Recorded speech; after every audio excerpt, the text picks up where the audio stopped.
Hello friends, नमस्कार। मैं प्रियंका स्वागत करती हूँ आप सभी का आपके अपने चैनल टैली टीचर जॉब में। दोस्तों, आज हम डीएलएड थर्ड सेमेस्टर का सामाजिक अध्ययन विषय देखेंगे और ये है आपका क्लास नंबर 34। तो दोस्तों, आज हम आपका देखेंगे अध्याय नंबर 13, जिसका नाम है सरकार के अंग केंद्र तथा राज्यों की शासन व्यवस्था, जिसके अंतर्गत हम लोगों ने देखा है सरकार के अंग में संसद, लोकसभा और राज्यसभा, और आज हम देखेंगे राष्ट्रपति और प्रधानमंत्री। तो चलिए देखते हैं दोस्तों, राष्ट्रपति के विषय में लोकसभा, राज्यसभा, प्रधानमंत्री, मंत्रिमंडल, ये सब हमारे देश का शासन चलाते हैं। लेकिन पूरे देश से की बात अगर हम करें तो पूरे शासन का प्रमुख जो होता है वो होता है राष्ट्रपति। राष्ट्रपति का पद देश का सर्वोच्च पद है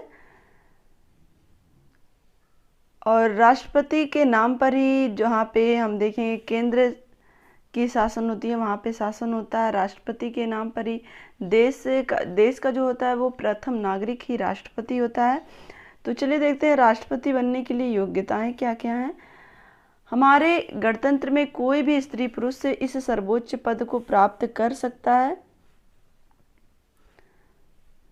राष्ट्रपति पद के लिए आवश्यक योग्यताएं क्या क्या हैं, चलिए हम देखते हैं। यहाँ पर देखिए वह भारत का नागरिक हो। नंबर 2 पर हम देखें कम से कम 35 वर्ष की आयु हो।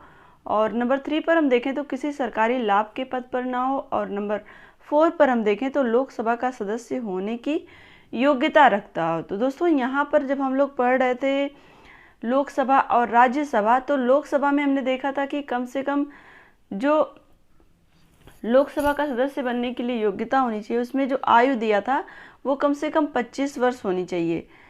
और जो राज्यसभा की आयु थी वो कम से कम 30 वर्ष होनी चाहिए, तभी राज्यसभा का सदस्य बन सकता है। लेकिन यहीं अगर हम राष्ट्रपति की बात करें तो राष्ट्रपति बनने के लिए कम से कम जो आयु होनी चाहिए वो 35 वर्ष की होनी चाहिए, यानी कि 35 वर्ष से कम की आयु नहीं होनी चाहिए।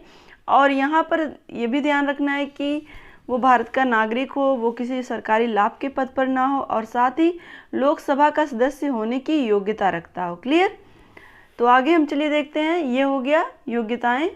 चलिए देखते हैं चुनाव के विषय में। भारत के राष्ट्रपति का निर्वाचन एक निर्वाचक मंडल द्वारा होता है। इस मंडल में संसद के दोनों सदनों के निर्वाचित सदस्य तथा राज्यों की विधानसभाओं के सदस्य होते हैं। इस प्रकार भारत का जो राष्ट्रपति होता है उसका जो चुनाव होता है वो अप्रत्यक्ष रूप से होता है। दोस्तों, इसका नाम है एकल संक्रमणीय पद्धति। तो दोस्तों, कभी कभी ऐसे भी पूछ लेता है कि राष्ट्रपति का चुनाव किस विधि से होता है, और उसमें आपके अगर ऑब्जेक्टिव क्वेश्चन पूछ रहा है तो इस तरह के क्वेश्चन पूछ सकता है। तो दोस्तों, वहाँ पर एकल संक्रमणीय पद्धति के माध्यम से राष्ट्रपति का चुनाव होता है। लेकिन अगर ऐसे हम जाने तो जिस तरह से राज्यसभा के सदस्यों का चुनाव होता है अप्रत्यक्ष रूप से, उसी तरह से राष्ट्रपति का चुनाव भी अप्रत्यक्ष रूप से होता है। देश की जनता द्वारा ही चुना जाता है राष्ट्रपति, लेकिन वो अप्रत्यक्ष रूप से, जिस तरह से हम लोगों ने देखा था राज्यसभा के सदस्यों का चुनाव हो रहा था। क्लियर? अब यहाँ पर हम चलिए देखते हैं कार्यकाल कितना होता है। राष्ट्रपति 5 वर्ष के लिए चुना जाता है, इसका पुनः निर्वाचन हो सकता है। तो दोस्तों, यहाँ पर पुनः निर्वाचन का क्या मतलब है कि कोई भी राष्ट्रपति 5 साल के लिए चुना जाता है, लेकिन अगर वो दोबारा चुनाव जीतता है तो वो फिर से राष्ट्रपति बन सकता है। क्लियर? तो यहाँ पर कार्यकाल 5 वर्ष और वो पुनः निर्वाचन मंडल के द्वारा चुना जा सकता है अगले फिर से 5 वर्षों के लिए। क्लियर? अब यहाँ पर हम देखेंगे राष्ट्रपति के अधिकार। राष्ट्रपति भारत का राष्ट्राध्यक्ष है।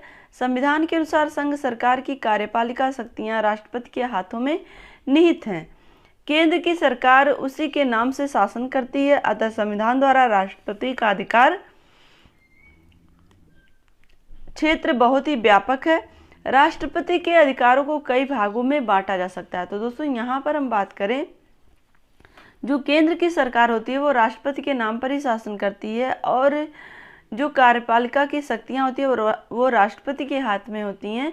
ये सारी चीज़ें हमें जानना है। और यहाँ पर हमें अब देखना है कि जो राष्ट्रपति के अधिकार हैं उन्हें कई भागों में बांटा जा सकता है। तो चलिए देखते हैं। यहाँ पे देखिए कार्यपालिका संबंधी अधिकार, और दूसरा है कानून निर्माण संबंधी अधिकार, नंबर 3 पर है न्याय संबंधी अधिकार, नंबर 4 पर है वित्तीय अधिकार और नंबर 5 पर है संकटकालीन अधिकार। की कार्यपालिका संबंधी अधिकार क्या है राष्ट्रपति के? यहाँ पर देखिए राष्ट्रपति संघीय कार्यपालिका का सर्वोच्च अधिकारी है, अतः इसके कार्यपालिका संबंधी अधिकार बहुत ही विस्तृत है।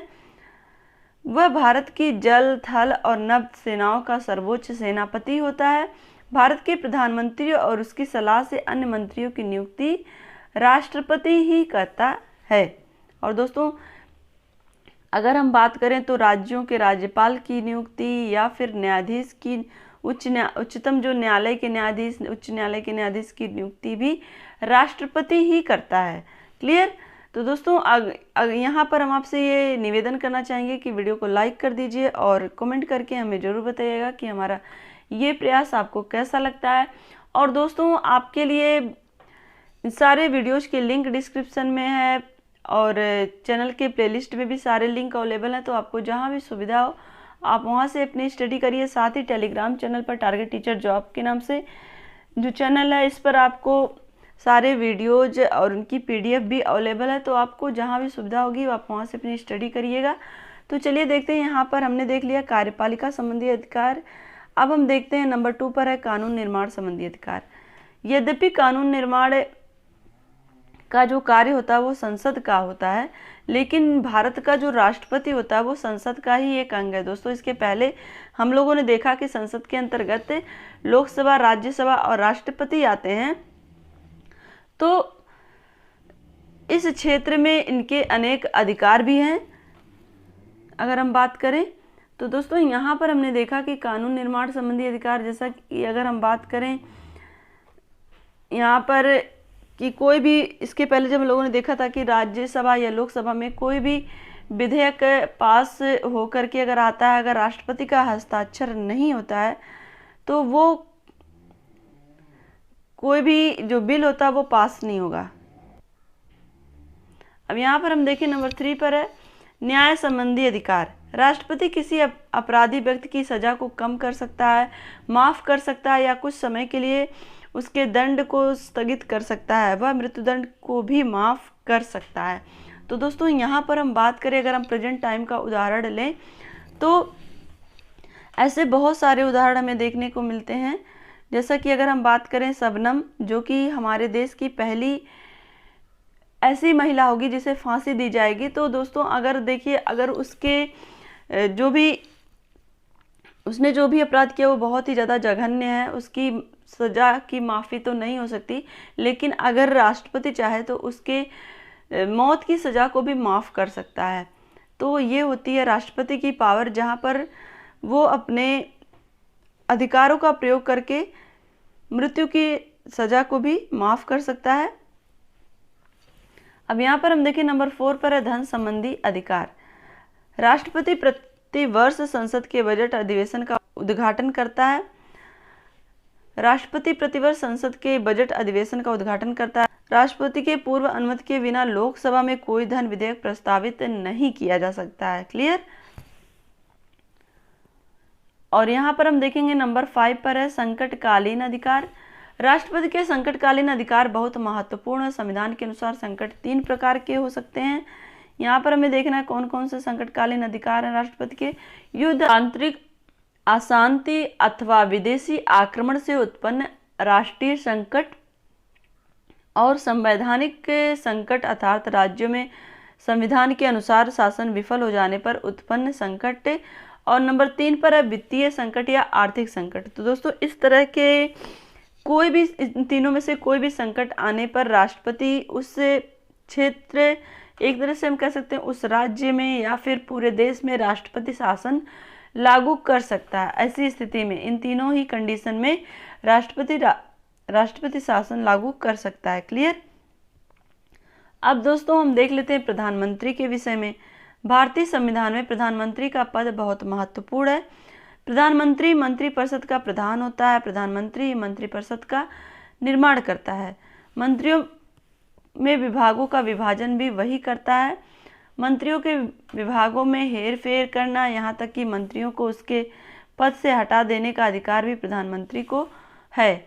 इसलिए कहा जाता है कि मंत्रिपरिषद में प्रधानमंत्री की स्थिति वही है जो तारों के बीच चंद्रमा की होती है। तो दोस्तों यहाँ पर अगर हम बात करें प्रधानमंत्री की, तो प्रधानमंत्री जितने भी विभाग होते हैं और उन विभागों में मंत्रियों की जो नियुक्ति होती है वो प्रधानमंत्री ही करता है, और प्रधानमंत्री इन विभागों की देखरेख भी करता है, और साथ ही इन विभागों के विषय में जो भी मंत्रियों की नियुक्ति होती है उनकी नियुक्ति भी कर सकता है और उनको उनके पद से हटा भी सकता है। तो अगर हम ध्यान से देखें तो कहने के लिए तो हमारे देश का जो सर्वोच्च नागरिक है वो राष्ट्रपति है, लेकिन जो वास्तविक शक्तियां जो निहित होती हैं वो प्रधानमंत्री के हाथ में होती हैं। देखिए, अगर हम बात करें किसी भी शासक के शासन की, तो जो भी प्रधानमंत्री रह चुके हैं तो कहते हैं ना कि इस प्रधानमंत्री के शासनकाल में बहुत ही अच्छी व्यवस्था थी।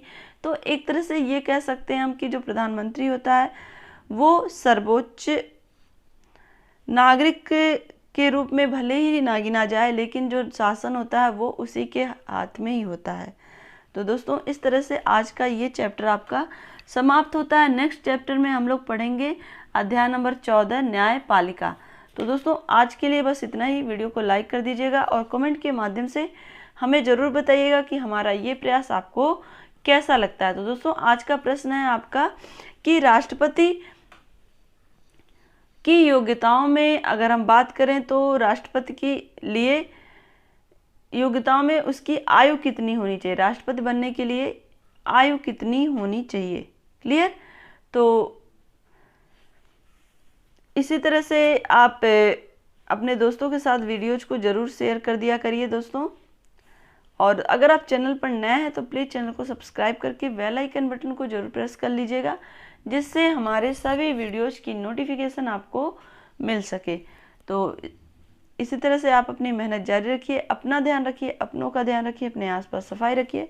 हमसे जुड़ने के लिए थैंक यू सो मच। जय हिंद।